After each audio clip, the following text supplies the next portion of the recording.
Good evening there, everybody. What is happening? Hopefully, you all are having a wonderful day today. So, I thought that I would talk about this Canelo Alvarez Caleb Plant situation. Apparently, there was a press conference today, and apparently, Canelo Alvarez versus Caleb Plant. Apparently, they got into a little bit of a scuffle at the press conference. I don't know. Apparently, something was said about Canelo Alvarez's mother. I have no idea. But when it comes down to the overall, to me, it's not that really big of a deal. Certain scuffles happen at main events or at certain press conferences. Certain people ask me overall, do I believe that it was fake? Well, who knows? I don't know. When it comes down to the overall, there's a possibility of that. If I had to guess, I would probably say no, because some of the stuff that it looked like they were throwing overall, they did look very, very aggressive. But you never know. I don't know. I personally believe that it probably was a real scuffle, but we'll just have to see what happens. Anyways, when it comes down to the overall, Dante's Boxing Nation, he's going to be talking about this fight. And the reason why I decided to review this video in particular, we all know Dante's Boxing Nation and all the LDBC and the whole new media, they're really trying to tear down this fight to make it look like this is a horrible fight and that this is an easy win for Canelo Alvarez. And in a really interesting way, Dante's Boxing Nation, he's going to say, wow, Canelo feels he would never lose to a white fighter and Plant slaps him. Now, that's a very interesting title. Now, of course, with that title, you would expect Canelo Alvarez to say that directly. But, Canelo never usually says that directly. And Bernard Hopkins, that was something overall that he actually said about Joe Calzaghe many, many years ago. And in my opinion, overall, certain people may disagree. Bernard Hopkins has actually been one of the more overrated fighters within history. It's not that he was not a great fighter, but he did lose some of the bigger matchups. And in my opinion, he cannot be counted as great as some of the other guys that beat him, like a Roy Jones Jr., or a Joe Calzaghe, some of those guys right there. But would I personally put him above, say, an Oscar De La Hoya or maybe a Felix Trinidad? I would probably put him above those guys, But, it is what it is. Anyways, when it comes down to the overall bottom line is this. I kind of think that Dante overall was trying to get a comparison with that. And the reason why I think overall he was trying to get a comparison with that is that he probably knows that there was a bunch of Caucasian fans or Caucasians in general that were offended by what Bernard Hopkins said. And it is what it is. And I think overall he was trying to put Canelo Alvarez in that same light. And I think there's a possibility, now I haven't seen the video yet, there's the possibility that he's going to say, well, I wonder if they're going to get as mad at Canelo Alvarez overall as they would at Bernard Hopkins. But we'll see overall what he has to say. That's just me kind of pulling out a hypothetical. But you never know. Let's see what he has to say.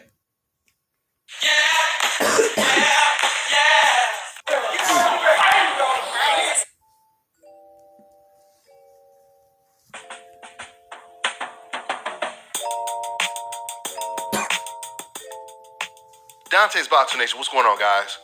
So, man, it went down today, huh? What was supposed to be a press conference turned into a slap boxing match. As you guys could see at the very beginning, it was just Caleb Plant and Canelo Alvarez talking. Canelo decides to push Caleb Plant. Plant, he comes back and he slaps Canelo, which I don't think a lot of people knew that Caleb actually landed the slap. Because everyone was talking about, man, look at Canelo's unbelievable reflexes, etc., etc. Man, Dante's got to try to find any way to try and tear down Canelo Alvarez. But it is what it is. I guess the fingers landed. It really don't matter to me. All I'm going to say is this. What do I personally think of the fight? I think that this is a very, very great fight. That being said, I think Caleb Plant has about a 30% chance at most to beat Canelo Alvarez. That's my personal view. That doesn't mean overall that Caleb Plant is not a very talented fighter. He is a very talented fighter. But as I've said in the past, I don't really give anyone throughout these 168 and 160 pound weight divisions, I really don't give any of those fighters much of a chance against Canelo. Because in order to beat Canelo, I think you're going to have one of two things. I think you're either going to have great defensive ability, like a Floyd Mayweather Jr., like an Araceli Lara, and on top of that, a decent ability overall to have great stamina and overall be able to be very defensive and be on the back foot, but throw consistently, kind of like Lara and Mayweather did in my opinion, even though Lara, you could debate, maybe could have threw more in spots. Or you're going to have to be a Gennady Golovkin type of fighter to where you're very good offensively. You can cut the ring off very, very well. You have an excellent jab because sometimes Canelo does have a little bit of a problem avoiding that. And you're going to have to be an A-grade athlete. Gennady Golovkin overall, he had A-grade power.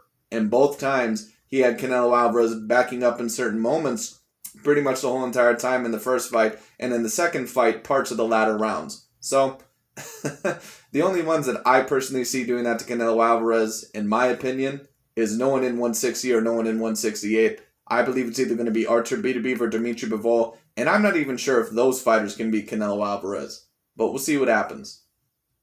Right? But Canelo gets slapped, he comes back, and then he manages some kind of way to slap Caleb Plant. I don't know if he landed a slap or if it was more of a cuff, because he definitely cut Caleb Plant's eye, because Caleb, he had the glasses on with Canelo. He threw his cuff slap. But it's so funny because I've been getting people sending me messages. Now, see, I missed this, which I hate that I missed it because it was pretty explosive. This was definitely a great way to sell a fight.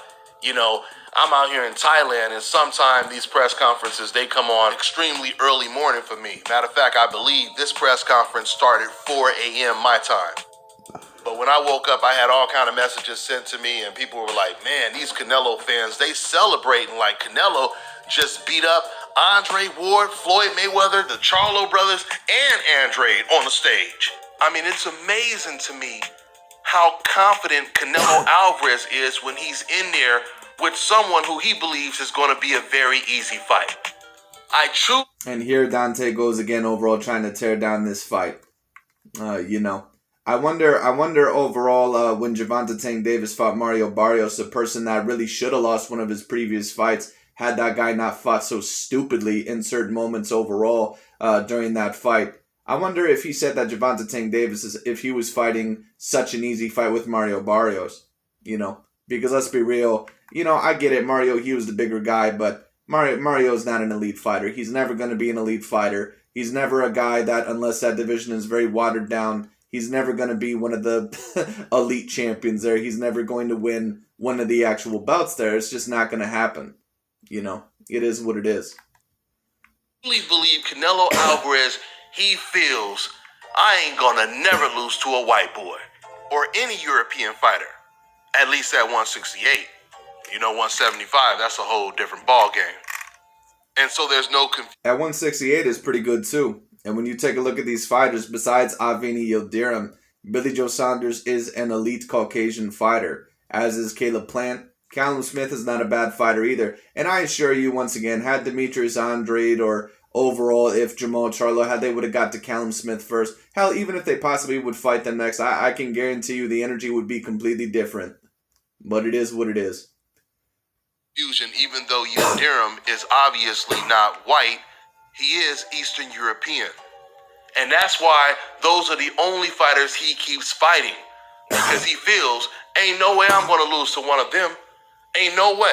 I guarantee you, had Jamal Charlo or Demetrius Andrade fought Sergey Kovalev at that point in time, you know what Dante would be saying? Oh man, what a huge fight. I mean, what was he literally saying when Devin Haney just fought Jorge Linares? He literally lost like 2 of his past 3 fights. I believe. If I'm wrong about that, then someone correct me. He literally got knocked out in 2 of his past 5 fights. He was done. He was pretty much done. And what did Dante try to say? Oh, he's fighting Jorge Linares. We're going to see how he compares to Vasily Lomachenko. Well, how come Devin Haney isn't fighting Vasily Lomachenko leftovers? You know what I'm saying? Don't get me wrong. I thought Devin Haney, I thought that was a very impressive performance, not giving credit. But let's be real. Jorge Linares was not the same fighter that he was. It is what it is. But he doesn't like to say that with the fighters that he likes. He only says that overall with the fighters that he wants to tear down. You put me in the ring with all of them at the same time, I'll beat them all.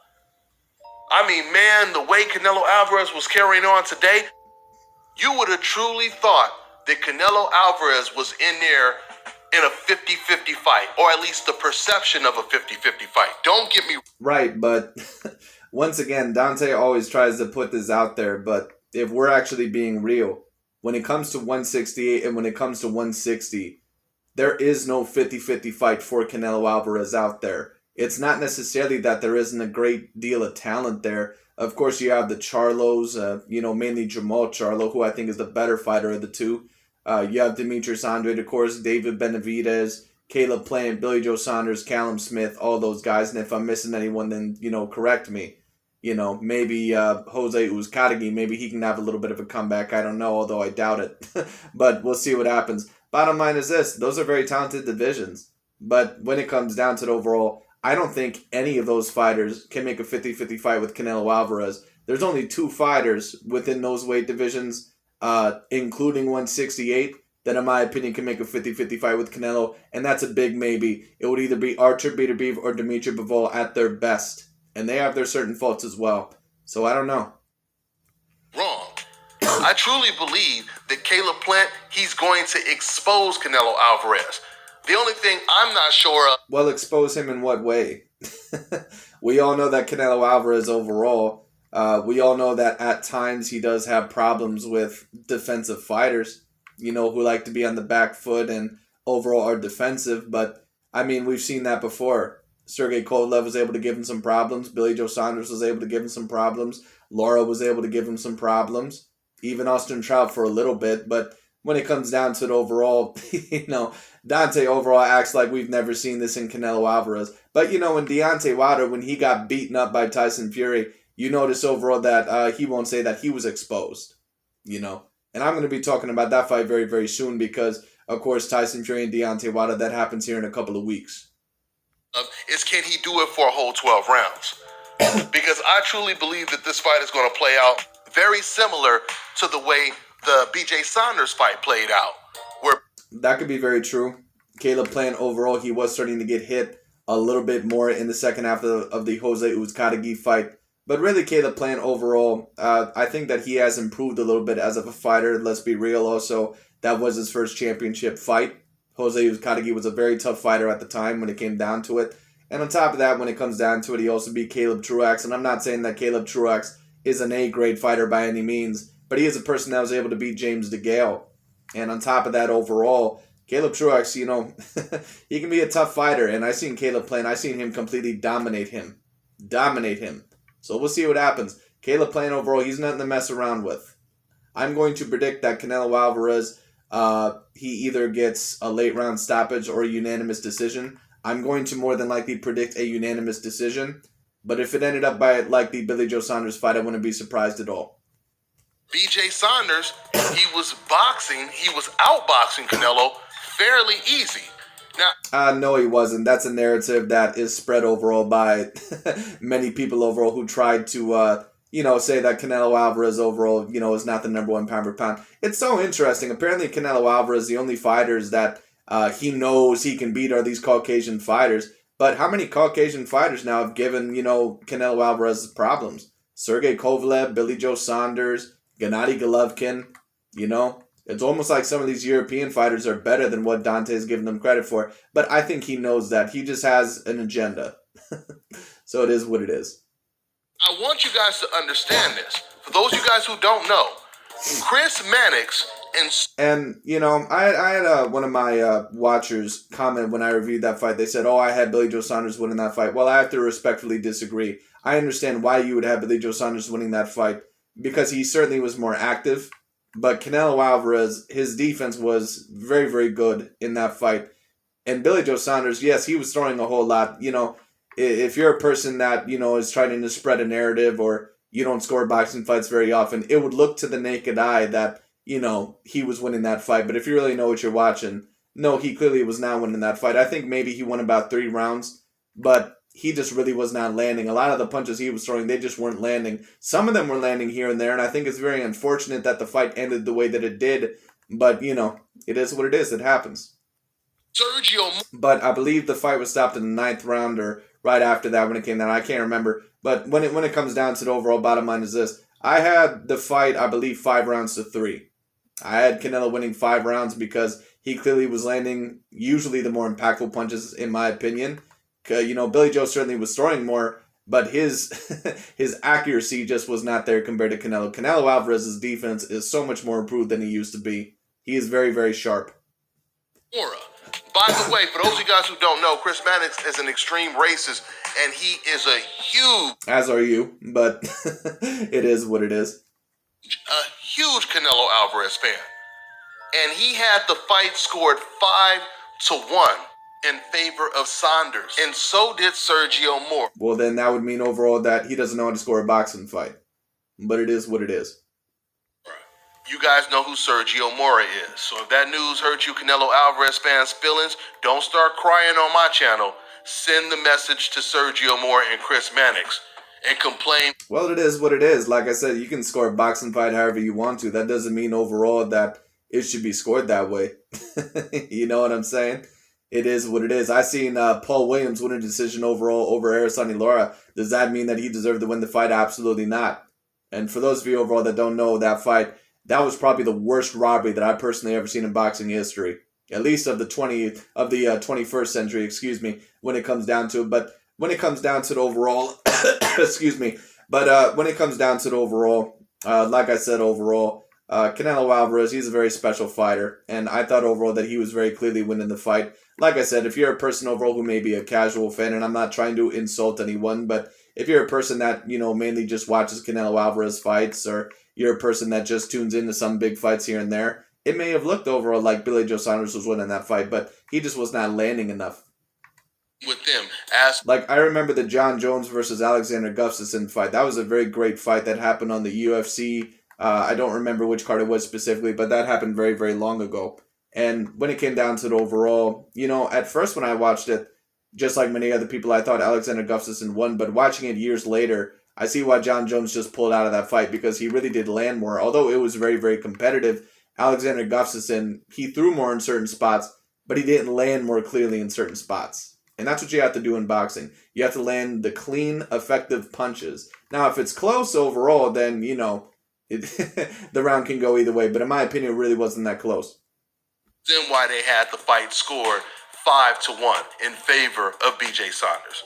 So anyway, I see this fight playing out similar to that.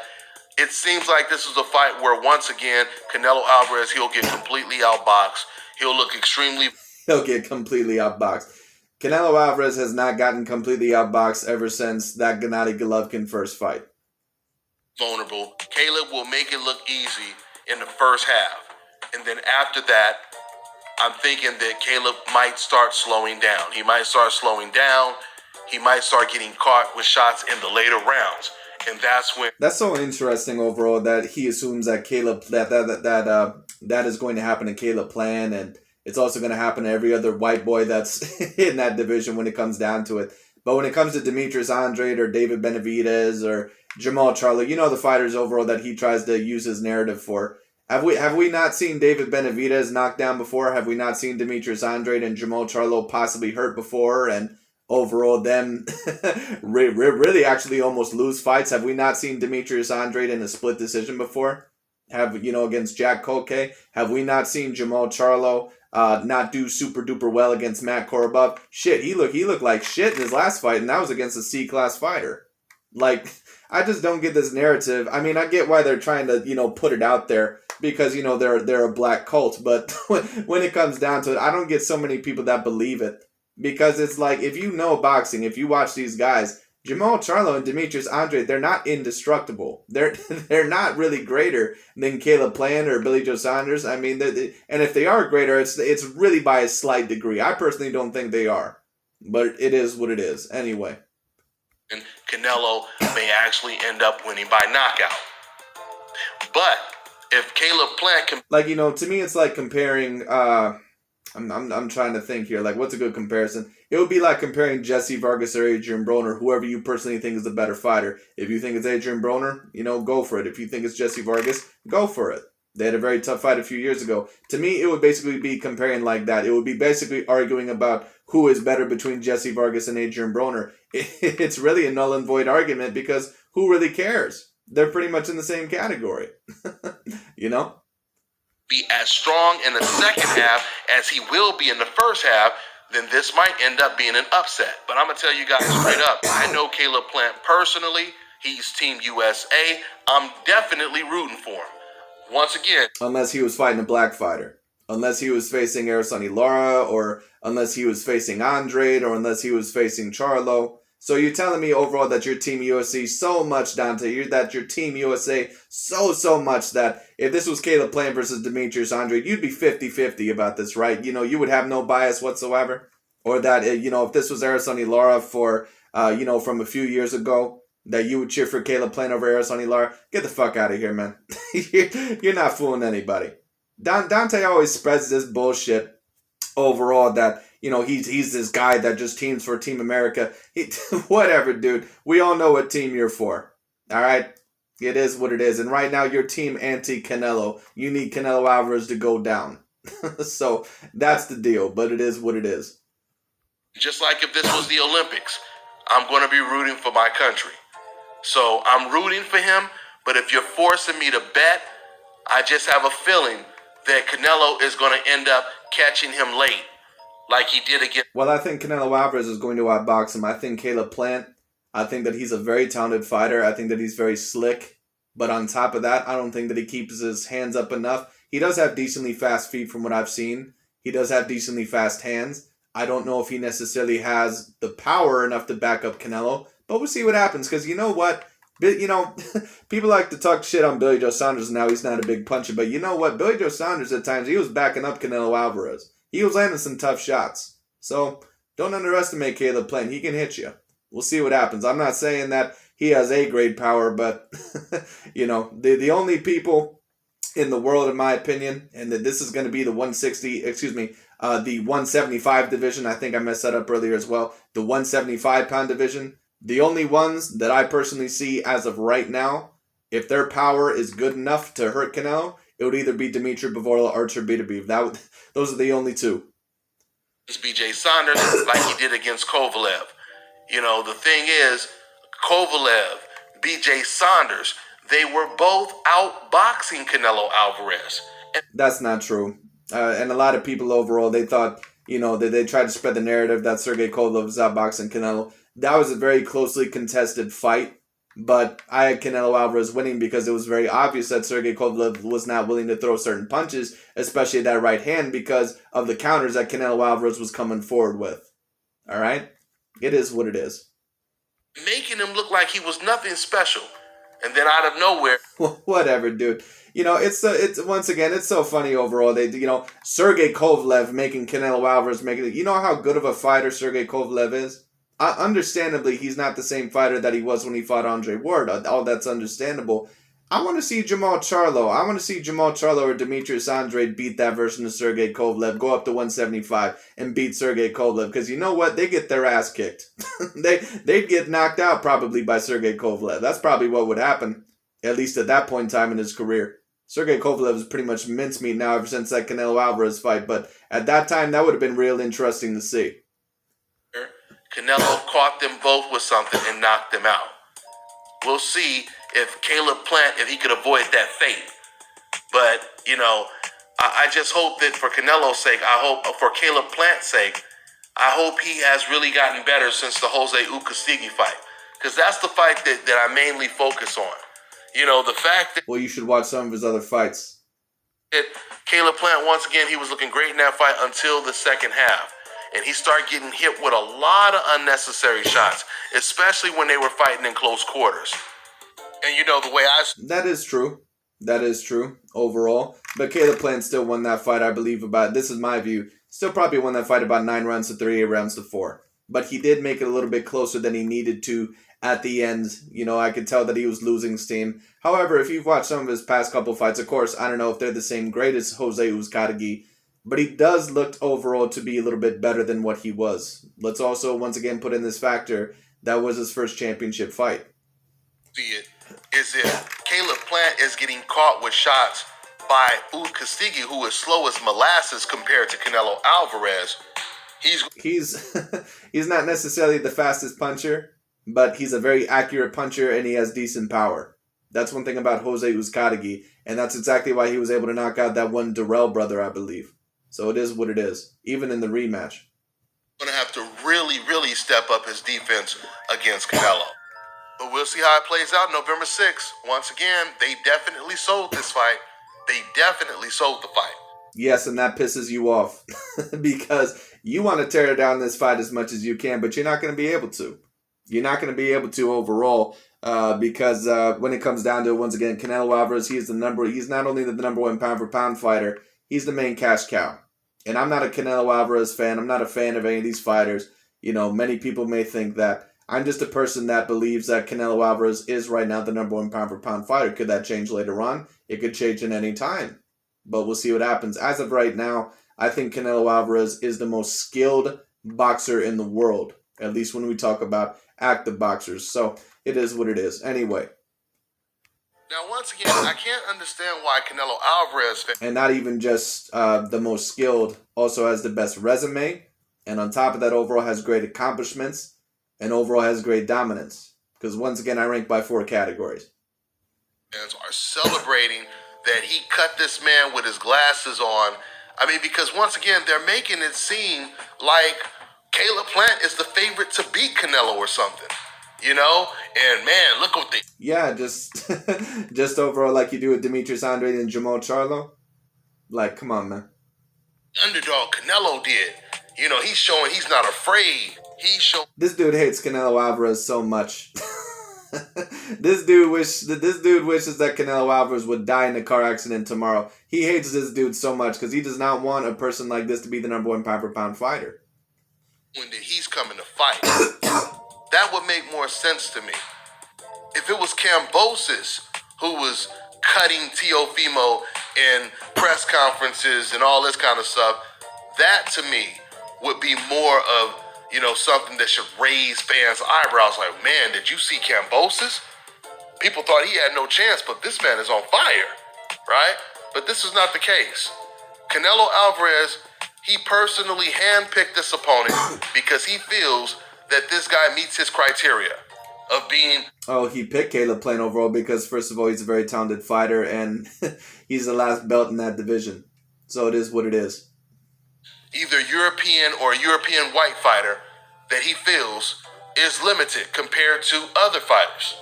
Like who, Dante? Demetrius Andrade, who we saw had a very poor performance over a C-class fighter. Jamal Charlo, who we even see had a worse performance against a C-class fighter. Like, once again, once again, they tried to spread this narrative that Jamal Charlo and Demetrius Andrade, that, you know, they're super duper elite compared to Caleb Plant and these guys that Canelo's fighting. Like, dude, they're on the same level. I don't see, you know, overall what they have over them. I just don't, especially Jamal Charlo. Jamal Charlo at times can fight very, very one-dimensional. But it is what it is. Demetrius Andrade I can maybe see because, you know, he has shown his talent in certain fights. And, you know, he is decently tall, decently, I don't know, I don't want to say lengthy because he's not super duper lengthy. You know, he has 73-inch arms. That's not like super duper long or anything. I guess he has long legs, so, you know, that of course can help him out as well. But when it comes down to the overall, I just don't see in those fighters what many other people do. I'm sorry. It is what it is. Anyway. But although... Now, once again, if we were talking about an Archer Beterbiev or Dimitri Bivol, then I'd be like, okay, you know, those guys are in a different league. But not these other guys at 168 or 160. Not Charlo, not Andrade, not Benavidez, not Plant. None of them. They're all in the same league, at least in my opinion. Canelo probably feels he would never lose to a white boy, and this is just business as usual. Caleb Plant, he has an opportunity to change Canelo Alvarez's mind and make history on November 6th. This was an action-packed press conference from the beginning to the end. The sound bites. Caleb Plant, he went. So Canelo Alvarez overall, he apparently thinks that he will never lose to a white boy. But Dante, didn't you just say that Billy Joe Saunders made him look like shit? Didn't you just say that Billy Joe Saunders was winning that fight 5-1? Didn't you say that Sergey Kovalev was completely outboxing him? Don't a lot of people think that Gennady Golovkin at least won that first fight? What is this narrative that Canelo Alvarez thinks that he can just beat the shit out of every white boy out there? Because let's be real, if we want to talk about some of the black fighters, because let's be real, that's the type of narrative that Dante is going to try to create. When we talk about, besides Floyd Mayweather Jr., what other black fighter besides Araceli Lara has really given Canelo Alvarez all sorts of problems? I guess maybe Danny Jacobs, if you want to say that was a competitive fight. If you really wanted to, you could argue maybe that was an 7 rounds to 5 fight. Maybe. I personally scored it 8 rounds to 4. But, you know, it is what it is. Austin Trout, you know, he gave him a bit of trouble here and there, but that was pretty much an 8 rounds to 4 fight in my opinion. Like, you know, besides Floyd Mayweather Jr. and Lara and Golovkin, no one has really given Canelo Alvarez, you know, a whooping or anything like that. You know what I'm saying? Like, it is what it is. In on Canelo Alvarez, completely exposing the PED use And the only thing Canelo Alvarez had to say back was, "Oh, you're going to make excuses?" Once again, using the talking points that decals use on the internet. Caleb was. A lot of people may disagree with me with this. The PEDs, in my opinion, they're not even really. I mean, I'm not saying that it's a great thing. Do I believe that he's possibly on them? I think that is very possible. But the thing is with me, once again, there's so many of these boxers and fighters that are on PEDs anyway that it's really hard to tell who's on them and who's off them. So it is what it is. Airing out Canelo Alvarez. I really like the moment when Brian Custer was trying to play it safe as a reporter, and he says to Plant, he says, "So you believe that Canelo is a cheater?" And Caleb, he comes back with the obvious response. He was like, "Did he test positive for PEDs? Did he get suspended?" And Brian Custer was like, "Yes, yes." So Plant was like, "Okay, so don't make it seem like I'm just giving you my opinion. This is a fact. This is not up for debate. It's a fact that this man tested positive for PEDs and was suspended for it." Caleb Plant was completely on fire. He aired out Canelo Alvarez. He aired out the media, old media, for basically defending Canelo Alvarez testing positive for PEDs. You know, he went in. He wasn't afraid. He went in. Now, you know what's really interesting about the slap boxing match they had is, if you guys recall, this reminds me of the situation with Terrence Crawford and Jose Benavidez. You guys remember that weigh-in or that press conference when, you know, it was Jose talking a lot of stuff? Yes, and what have we heard about that performance? And that was a performance where Terrence Crawford did not really look that impressive. And Jose Benavidez, he's an okay boxer, but he's not really a great one. I mean, who has he really beat? Let's be real. I mean, that's the guy that a lot of people thought lost to Mauricio Herrera. Like, that dude is nowhere near an A-class fighter.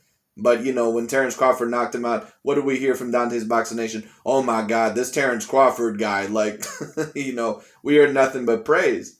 And I have no problem with that, you know. Jose Benavidez is a decent talent, but he's just not an A-grade fighter. So, it is what it is. Terrence, he fired on Jose, and what did Jose do? He pulled back and he avoided the punch, and I remember the same type of reception. Mexican fans, that's all they were talking about. "Man, did you see how he did that? Man, he's the Matrix, and he's about to kick Crawford's ass," etc., etc. As soon as Benavidez got knocked out by Crawford, them same fans, they look for excuses, obviously, to make. Yes, well, overall, they're going to cheer for their own just like you cheer for your own. I don't know why you're acting like you're above anyone, because that's exactly what you always do, but it is what it is. Just like you made excuses for Deontay Wilder. Even before you thought that he got cheated, you were trying to make bullshit excuses for him. All right, Dante, so let's not pretend like you're above anybody here. All right? We know what time it is. Not saying the same thing is going to happen in this fight, but I just think it's so interesting how analogous it is to see almost the exact same thing happen in this fight. So yeah, man, I'm definitely looking forward to watching this fight, regardless of who wins. It will definitely be an exciting night of boxing for sure. Really? It'll be an exciting night? Why is that? Because this is a for sure win. Why is it an exciting night? Just because there's drama. If there was drama, say, overall between, say, Adrian Broner and, let's say, Errol Spence Jr., I wouldn't be that excited. You know why? Because that's not a close fight at all. Certain people may disagree, but drama to me does not always create excitement. Drama to me only creates excitement if it's a fight worth fighting for. And this is a fight worth fighting for. This is a fantastic fight. So I'm going to end this video. I'm going to be talking a lot more about this fight. That's all I got for now, though. I'm on to the next one. And that's about it for me as well. Anyways, this fight overall, I believe, happens November 5th. So it's going to happen overall probably in about 5-6 weeks from what I remember. I'm not sure how far out we are now. Probably about 6 weeks. But when it comes down to the overall, I'm very, very excited for this fight. We'll see what happens. But anyways, thank you all so much for watching. We'll see what happens. I'll talk to you all later.